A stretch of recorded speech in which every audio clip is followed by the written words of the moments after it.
All right, we're going to start. It's September 11th, 2023, 6:05. Facilities and Transportation. President or myself, Steve Rittenhouse. Russ Jarrett. That's Bo. Kevin Strobel. Julia Olson. Oh, that's not. Rob Early. Angela Owens. All right, we're going to start off with a presentation from Girl Scout Carly Thompson. Go ahead.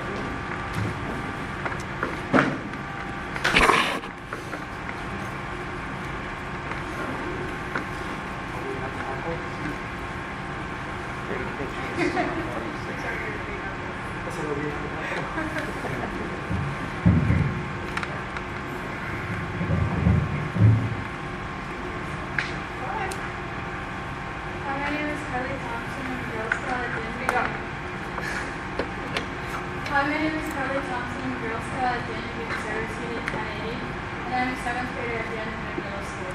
I'm working on achieving my silver award, which is the highest award you can get in middle school and requires that I find an issue or need in my community that can help solve.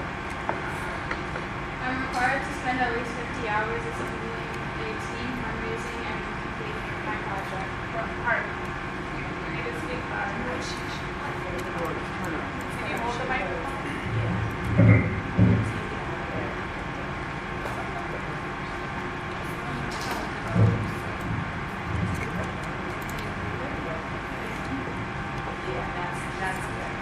That'll be better. Now start over. Hi, my name is Carly Thompson. I'm a Girl Scout for Danbury Service Unit 1080, and I'm a 7th grader at Danbury Middle School. I'm working on achieving my silver award, which is the highest award you can get in middle school, and requires that I find an issue or need in my community that I can help solve. I'm required to spend at least 50 hours assembling a team, fundraising, and completing my project. For my project, I would like to build a Gaga pit at the Intermediate Center. Show them the art. What is an art kit? Can you tell them what an art kit is?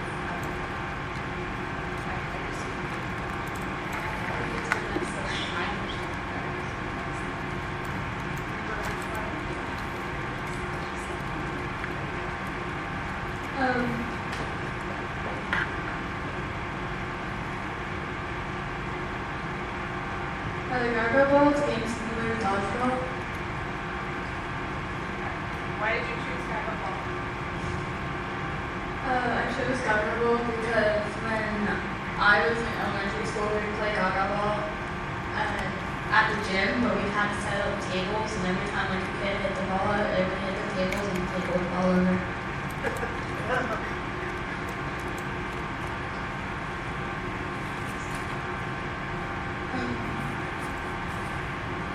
I will be fundraising to pay for the entire project, so the only thing I need for you is the permission to build it at the Intermediate Center's playground. Thank you for your time and consideration.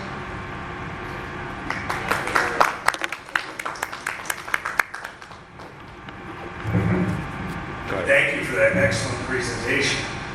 So what we hear you saying is you would like the board to consider building a Gaga pit, it's called, and this is a really popular game among kids, isn't it? So it would be of no cost to the board of directors, much like the picnic table project we just did with the Boy Scouts. So with permission, if our committee's willing, we'd like to give her permission to go ahead and build this. And Mr. Withers will certainly work with you a little bit about locations and things about that. Mr. Withers, are you Perfect. All right, does any of the committee want to discuss this, or I think we're probably all in agreement on this? Yep, I agree. Okay, thank you. Wonderful. Thank you, Carly. All right, we'll then go back to the first item on the agenda, high school chillers has here / middle school cap. I guess they're individual items though.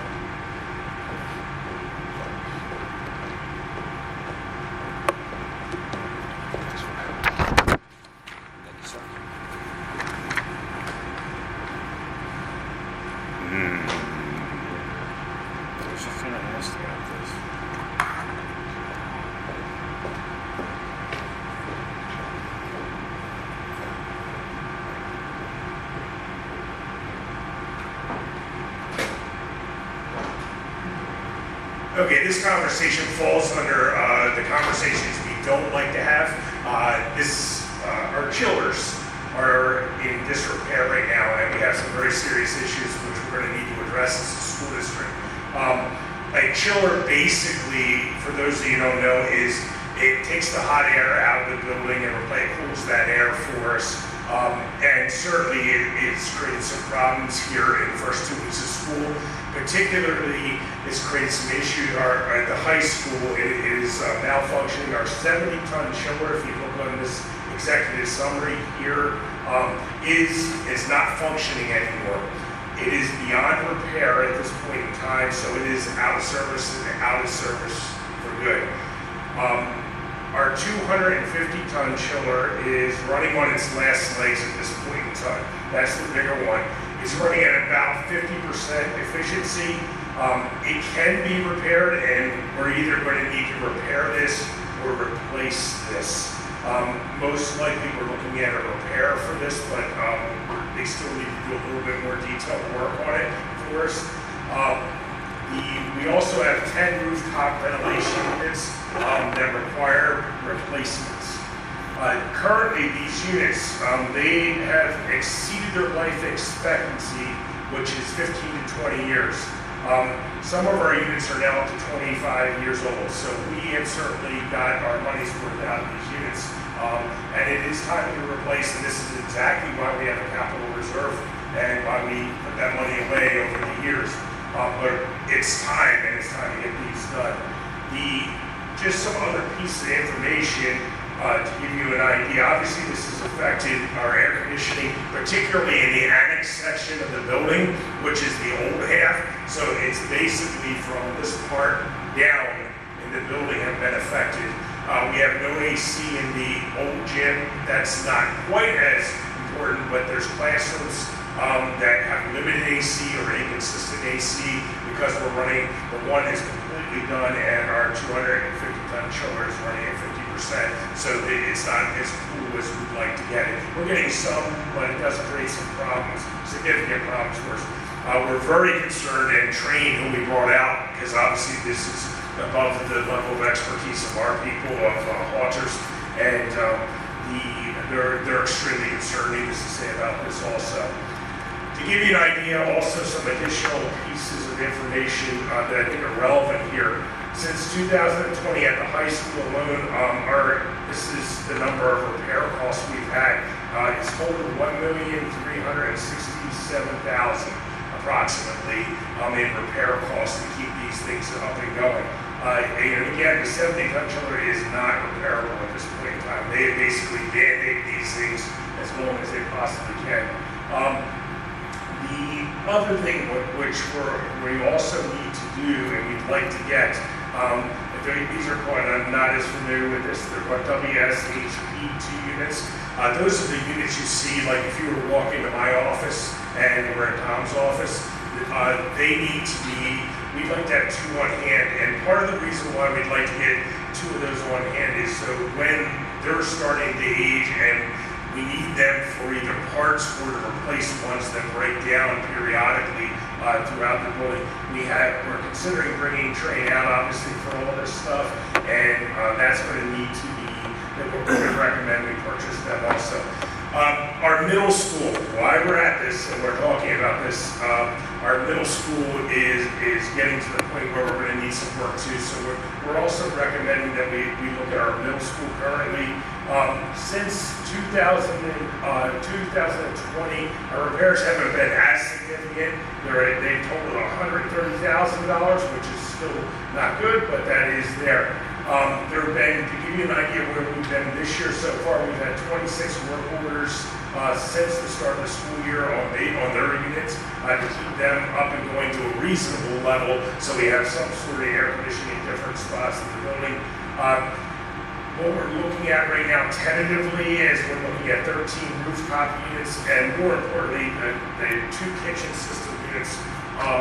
All these units are 16 years old and they're past their 15-year life expectancy. if we don't do something, we're running the risks of problems there. And I do need to say the cafeteria is starting to warm up a little bit.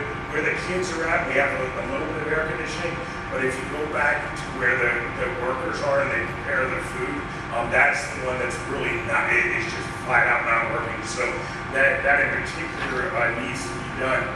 So ultimately, the kitchen area is the higher priority, but the classrooms are failing as we speak. And so the recommendation and what we'd like to have Train look at is to replace them also. Another problem I think it's important to bring to the board or issue, and I think we're familiar with this at facilities in particular, is the lead time for ordering the materials in general is up around and almost everything. For right now, for heating and cooling materials, it's currently 8 months. So if we want to get these fixed, it's not going to be instantaneous, so we really want to start the ball moving on some of these types of projects. Certainly we want to have air conditioning for our kids for learning, to maintain the environments that we have. We're not dire yet, but we're getting close. So what we'd like to do, and as a result of this, you can take a look at the proposed plan, and then on the back, you can get just a general idea of what a timeline might look like. We'd like to Train has done some very preliminary work free of charge for us to give us a general idea of what their thoughts are, and that's in part how this was developed, what's in front of me right here. They would like to come in and do a detailed analysis of all of our stuff at the middle school and the high school, and put together with their engineers specifics and give us a very specific contract for us to put in front of the board. To do that, they will have a fee, and it's not small. It gets taken against whatever it costs. But if we choose not to go with them, which would be highly unlikely, to be honest with you, because our entire system is trained, and basically their computer system won't work with the other stuff. So unless they just were crazy about their pricing, which they won't be, we've worked with them for years, we would probably end up going with them anyway.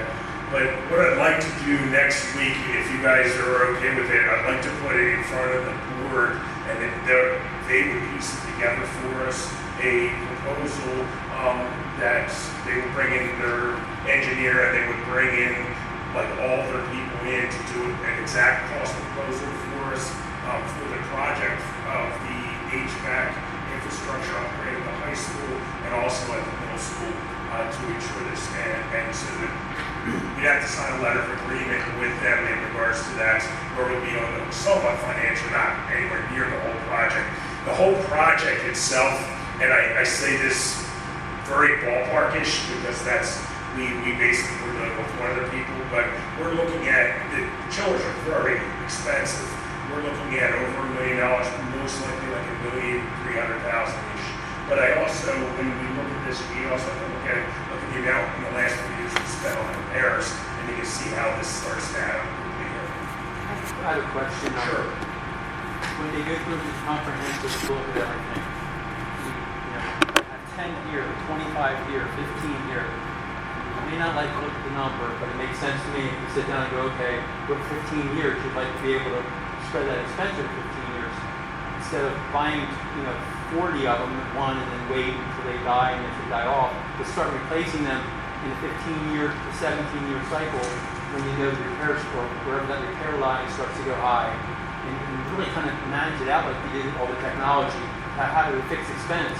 We know we're going to need, chillers, 15 years from now. You bought all brand new ones today. 15 years from now, you're going to need them. So you need to start putting the money away now. You go, oh crap, it's $2 million later.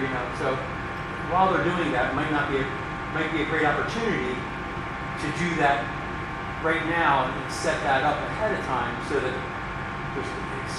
Yeah, I think that what you're saying makes sense. It's what we did for figuring out how to pay for the new turf, Yeah. right? Yeah. After not putting that money aside for the first 10 years that we were using the turf, then we started doing it.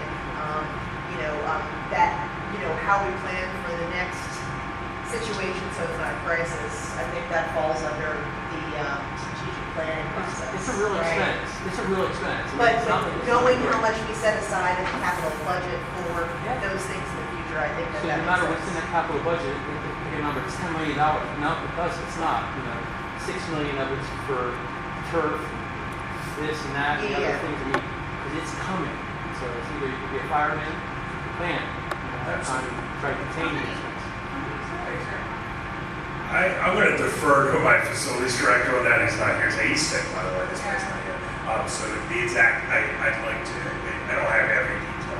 Wasn't there like a big chiller issue like in 20? It was a Yeah, that's part tower, of these, yes. that's part of these numbers is I like, thought they put it on. They brought in like a temporary one, we rented one, right? but we repaired the one we had. And then we repaired, and we completely replaced a motor on at least one of the chillers, but we did not replace that 250-ton chiller.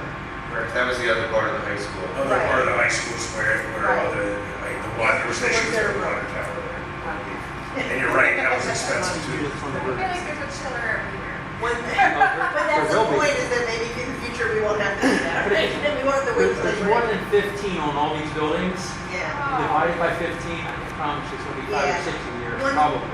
I I mean, do not that. big ones like that. You know, I don't know how many 250 we have, but you know, 250 is probably 75 grand without installation. So, you know, I mean, I don't know. It's going to be expensive. So- But again, it's the cost of having the building. It's the cost to take care of it. But And then there was like a problem with somebody installing it wrong and leads backed up and then, we have a few different things. so we're not using that person anymore. Those were the individual ones. That wasn't the. There was a, what you're talking about over in the other side when the building was built, Yeah. the last one. So we moved to train since then. That's not the Okay. issue, yeah. I did have a couple of questions. Under the high school, that 70-ton chiller, the small one, that is not in service, is that just going to go away and the 250-ton chiller and the other chiller are going to take over the cooling that needs to happen? Or are we also talking about replacing that 70-ton one?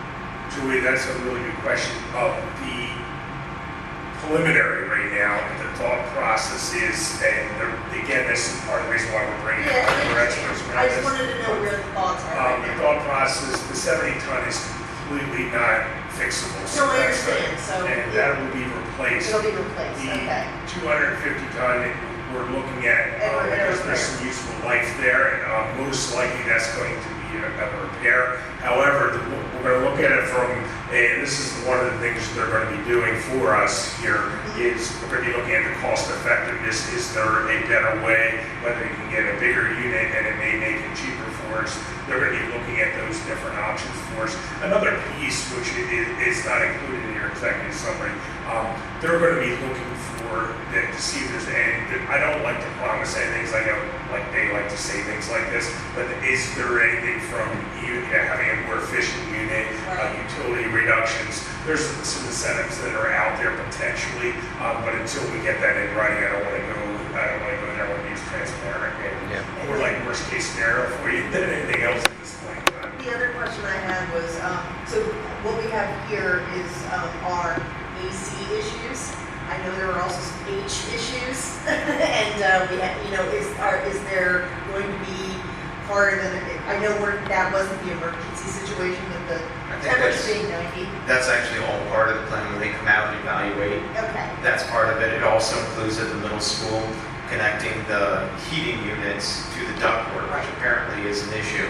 Correct. So that's all part of the evaluation that they're Okay. going to do for us. all right. So that could lead to some work, ducting work at least, having to be done before the summer, if there's heating issues. To be clear, even if we started this work now, Yeah. which we're not ready to do, it looks like based on early estimate timeframes, we'd be optimistic to get the AC benefit for next fall, Got it. let alone heat. Now we have enough Band-Aids that will get us through this winter, so our children will not freeze. Well, We what will we've be done in the okay. past, I know, is, we've done Band-Aid repairs, but Yeah. also moved students into rooms in other areas of the building, and I know we've done these things in Correct. the past, and if we have to, we have to. And I think we're going to be okay to limp through this winter. It may get a little warm I think that, come spring, I but think that being about how significant and immense the issues have been with folks and how much money we've spent trying to fix it over the last couple of years with repair instead of replace. You know, I think that we should be able to explain why it's feasible. I think so too. And when you take a look at those repair costs, as high as they've been over the course of the last 3 years, at some point the replace is more financially prudent than the repair. Absolutely. And so your plan is to have a meeting tomorrow, not next week, to start the process of getting a proposal for each of the buildings? Yeah, what we would need to do, our next steps, obviously we would meet with Train before the week's over again. We met with them last week after their one guy did a quick analysis for us. Then they're going to prepare a letter of commitment for the school district. That's what we would need approved at our next board meeting. And then from that letter, and there is a fee attached to that, that's reimbursed based on the cost. Then they will send the people out and get into the very specific specs of our job. Can I give you an example of little quirky things that Daniel Boone has, just so you guys have some color on the situation? If you go to our middle school and where some of our units are located, there is a hidden floor at the top of the middle school that people don't see. There's not a lot of space up there. We have units there, they have to fit in there, they have to be of a certain size, so that they gotta get in there to make sure everything, like sometimes you get large ones that work better according to them, but the problem we're gonna run into is like where we have them, necessarily, so we have to look at those types of things. And that's some of the engineering work we're gonna look at and what's available out there. So the next step for us this week we will meet with Train again. We'll direct them to put together a letter of commitment. We'll bring that to the board of directors on the 25th for potential approval there for that. And then they would bring out all of them, like heavy hitters, so to speak, to come up with formal specs. They'll bring in their engineer and everyone else, and the recommendations, and then we make a decide on the bigger bill, whether we want to go forward with that. I know there's not much of a way to get around it. It's extremely difficult for me to grab one to I don't work for schools or that large. I can pack the front end to make it where you can't go anywhere else. You know what I mean? By charging you a certain amount of money to actually bid the work. That's what they're doing. They're gathering information to bid the work. We're paying them for it. I can pack that enough where I can kind of make everybody else not competitive anymore. It just doesn't. I know we can't do it, but it rubs me so wrong, and I want to fight that a little bit. Whatever number they give you, maybe half of it or something to that point, because at the end of the day, you don't really. You don't want to move. You don't want to go away from the Train. And I get it. We've always said that. Once you're with them, you got to stay with everything with them.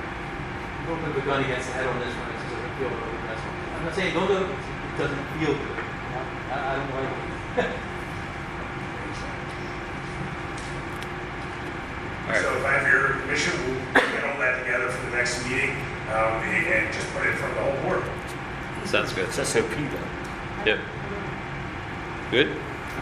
Yeah, I'm good. The other thing we'll do in the next meeting is, if you guys want, I would recommend this, is we'll bring the Train rep out here to the meeting itself. Somebody can ask, if we have more detailed questions, we'll have some conversations there. Excuse me, can I point you to line item 56 in your presentation? Okay, Right. Yep. thank you. I appreciate you listening to that. So moving on, water heater fire restoration project at the primary center. Okay, at the beginning of the school, right before school started, we had a very minor fire at the primary center, as you recall, and just wanted to give you a quick update where we are at with that. On Friday, the parts came in for the repair itself to the water heater. Tomorrow and Wednesday, they'll be doing the complete install of that, and we should be up and going without a doubt, by the end of the week this week. So I just want to let you guys know, give you an update on that, because we did have a small fire. Okay, thank you. Any discussion on that? Nope. All right, last thing on the agenda is transportation update.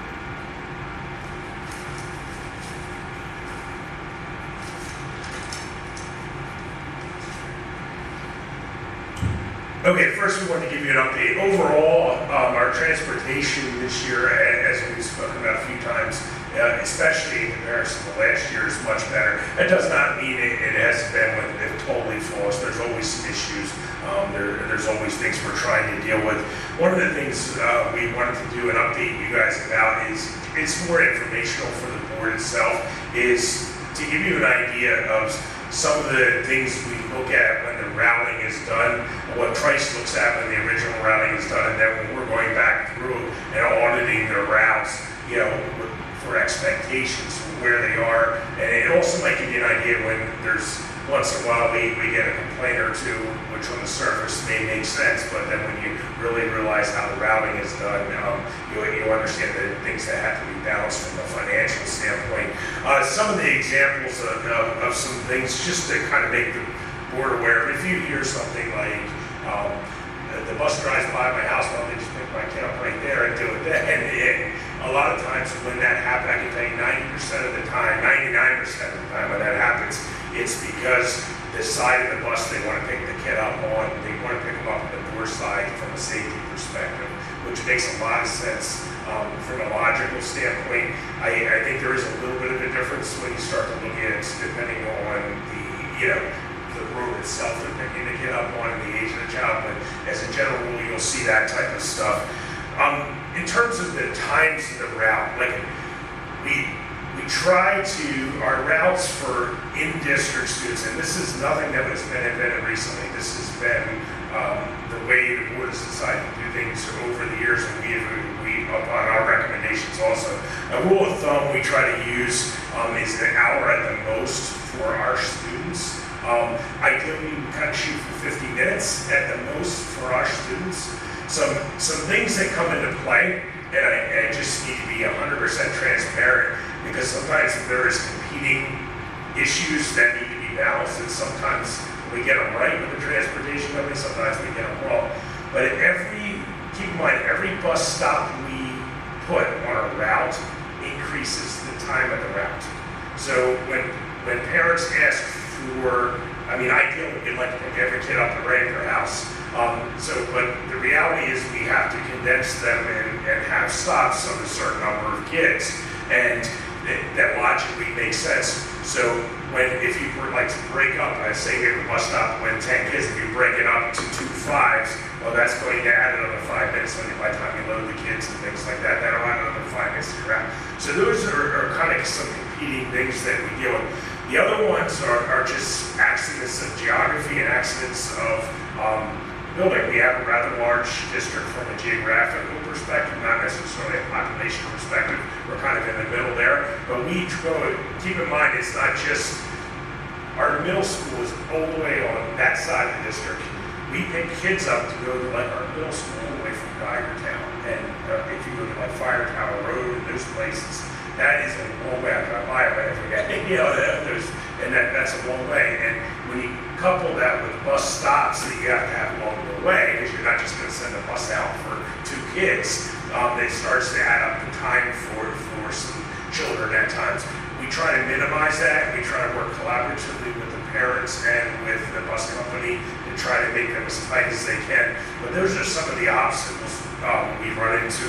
I think another piece, and Tom, you can feel free to add color too to this, I just want to make the board aware with non-public schools, and when I'm speaking of non-pubs, I'm not talking about our special education placements, which can go as far as Hershey, and that's just, but there's IEPs that are associated with that. That's just reality. Our non-pubs are schools that students would live in the Daniel School District, but the non-public schools outside our school's boundaries. By state law and by school board policy, we transport up to 10 miles outside of our school district. Where it gets interesting and challenging at times is based on the number of kids you have to pick up within your district. So let's say we have a bus going to a particular private school, let's just pick, this is random, St. Catherine of Siena, okay? And that's somewhere in Reading located. And let's say, okay, we got to pick up 10 kids in our district on a bus. So we get a bus to do that. If all the kids are close together, that's a pretty short run. However, if we got a kid in Geigertown, I got 2 in Birdsboro, and 3 over by the middle school, and then they're circling back, going all the way over that. Whereas they're all on that bus. We're not going to run 2 buses, one from over here and then one from over there. When you balance that against things like, let me give you an example here, and I just use that because we're not paying this year. So if you look at it, and these are rough estimates, a minibus will cost us about 40 grand as a district. A full bus, this is for the entire year, will cost us around $80,000 as a school district. That's not small money, from a fiduciary standpoint. That's what we have to balance is the run times versus that. It's not always great. It's not always exactly what we want. We have one school that is all the way up close to Pottsgrove because of where you have to measure the 10 miles from, because it's very specific in state law. And so we have one up there. Now we pick kids up all the way over here.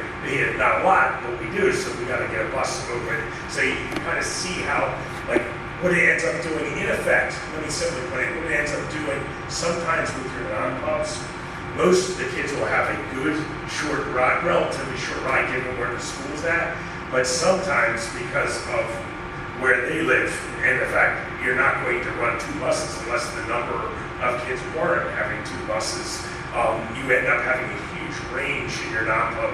You have kids at 20 minutes, and you have kids coming in over an hour and 10 minutes, which again, we're trying to minimize this. They're still kids. We're trying to keep it as tight as we can, but there's some unique challenges. Some of those challenges are not unique to being a blue, but some of them are. Some have to do with the length of our school district and where the private school is at relative to us. Some of those are unique to us, but that's kind of like a summary. Mr. Vogel, feel free to add any colors to that if you want. Yeah, just to interject, what I think Mr. Hurley's done a very nice job articulating are some of the challenges, and what I don't want to do is put the board in a position where you're stuck working through the weeds. But we thought it was important to kind of articulate what some of the challenges are that we're currently going through. So let's just talk about one specific situation. Some of the numbers that Mr. Hurley was talking about is not far off. So in one of our non-public runs, we have a student that has a 17-minute ride from pickup to the school that they're going to. But then on that same bus, we have a student that has a 1 hour and 12-minute ride. And we have gotten as creative as we possibly can. We looked at taking high school buses. As soon as they drop off the high school students, can they go around to half of the district and then collect students and meet the actual bus at another location, have the students get on that other bus and have them run out to the non-public institution. And after all of that work is said and done, we put it into the program and we found out we were able to save 3 minutes.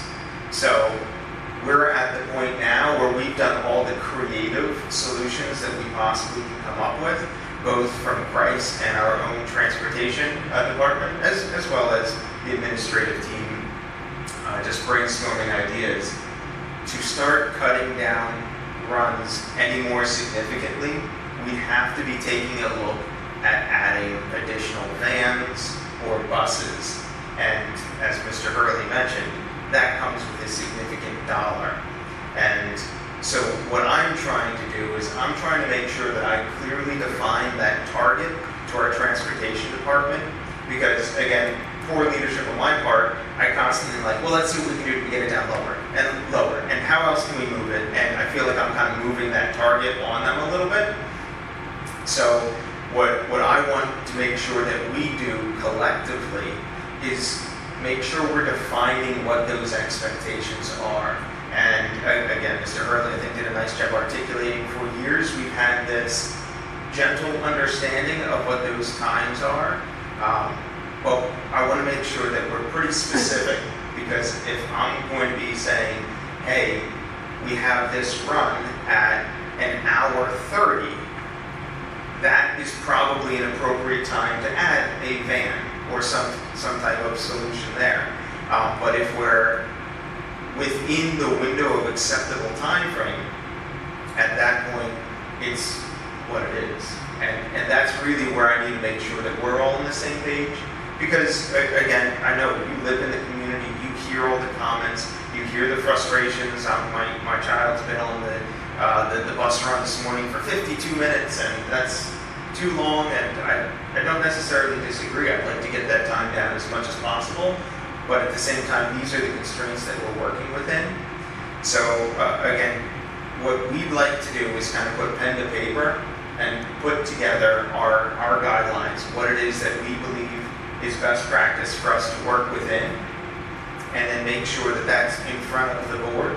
We would honestly prefer to do that through administrative guidelines. So if there's ever a situation where we are 1 minute over, so if we say, all right, not to exceed 60 minutes, if we're at 61 minutes, we don't want to have to come back and ask for a policy exception to the board. I think, we have to be able to understand these are guidelines that we're putting together and we're working within. So that is something I would like to bring back to the board as a couple of these scenarios, specifically with some of our non-public transportation runs.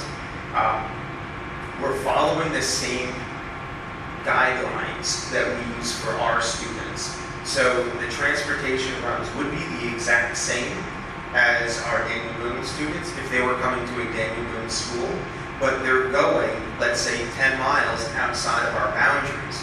So the numbers that we've been playing with are we would add 2 minutes per mile for whatever non-public run we're talking about.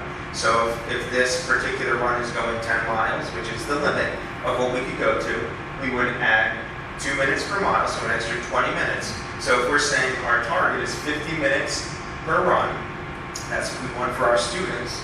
To go that additional 10 miles, we would say it's that 50 minutes plus 20 minutes. So we'd be saying up to an hour 10 would be the target time frame. So I just really wanted to make sure that what we were thinking is in keeping with the will of the board, and make sure that we're good to proceed with some of the next steps. Unless you tell me, no, I think we need to be purchasing many, many more vans, because in some of these circumstances, I have the data here in front of me. If we're to do this for this one non-public institution where there is a concern from several parents, Right, then you're gonna the open data it is up. the same for the other non-public institutions.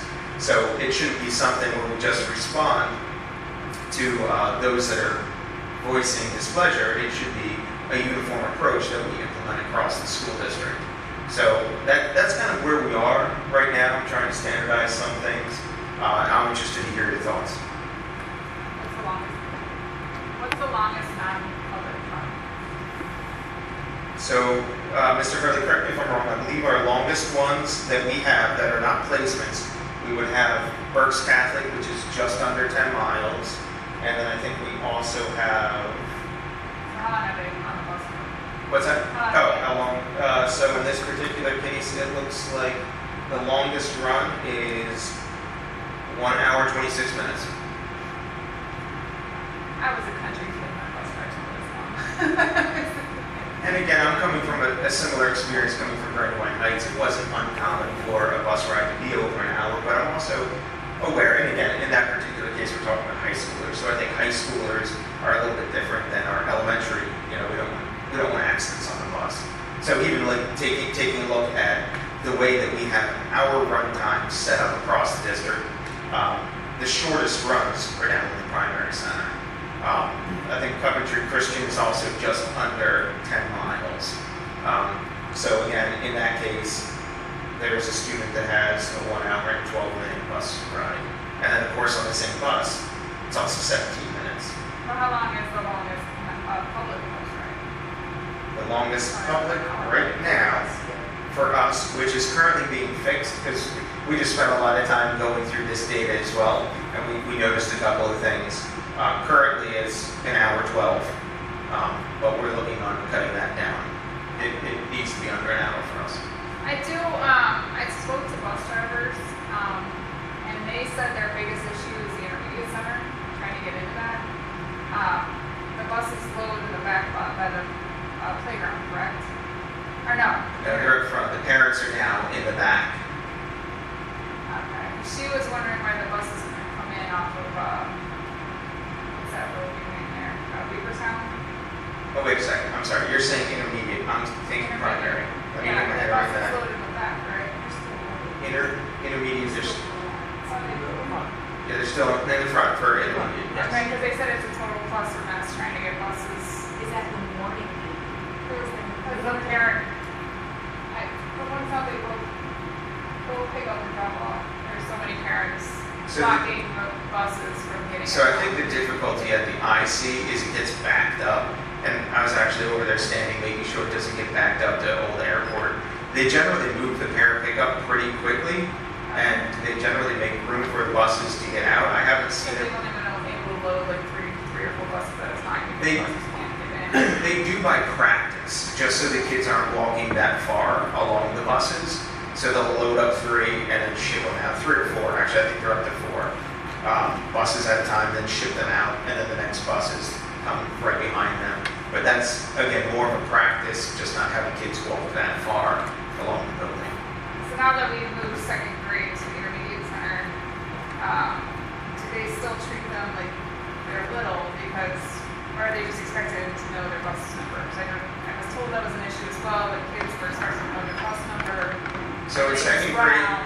I know at the beginning of the year, they were walking out, making sure that the kids were getting on the right bus. At this point, when I've seen them, all students seem to know where they're going. Okay. I was wondering if that would add to the time because they were just trying to load the buses at the intermediate centers. Dismissals look pretty smooth over at the IC. But again, not to say that it's perfect, but it's a lot of people to get out of a small area. But it seems to be going pretty well. I'm not exactly sure who is Yeah. voicing concern, but No, I just spoke to a couple bus drivers, and they were wondering if they could just, the buses could come in off Weavertown on the Blue Drive and then circle and then exit out that way, and then the parent pickup could go the other way, so that way they don't cross paths. Which is the other way. You know, the parents come in off of Old Airport, but the buses could come in off Weavertown to Blue Drive and circle around. If they picked up in the recess lot, I guess, and then the parents picked up the other way. So that way they're not crossing paths and they're not blocking the buses. Coming through the River Rock facility. Yeah. I guess, So- so parents Which are. causes its own problem. I will say, I'm always open to continually evaluate our practice. At this point, it wouldn't be something I'd be looking to change, just because kids are in the habit now, but I would be very open to considering alternate solutions moving forward. Yeah, I don't know, I guess just like the parents were getting road ragey and creating a second line and They all seem pretty happy. I'm over there a fair amount. Okay. I used to do parent pickup a long time ago and it was awful. Yeah, not road raging with me at least. So. On this, though, the creation of guidelines, it's a good idea. That way you're not trying every year to come up where are we going to make the cutoff this time. So, yeah, I think that's probably good for the administration to sit down. I don't know if you need any outside input, but and set yourself a guideline to follow in the future. Yeah, so our next step would be to kind of come back with we have a basic plan already put together. So we'll more or less put pen and paper, share that with the board, make sure that we're all in alignment, and Yep. go from there. We cut $800,000 out of the budget, along with the 22 buses, and so sometimes you get done, you reevaluate, and you realize that you cut into some lean instead of the fat, so depending on how many of those school districts have, how many kids are passed, depending on what you need to spend on top of it, but you're still below where we were before, and still we got to create an acceptable experience. What that level is, I agree with Steve, with yourself and everybody else. We need to set something, guidelines, not a, 30 minutes left. It's a good idea. Okay. Anything else? Discussion on facility and transportation? Nope. That concludes facility and transportation at 6:49. Thank you.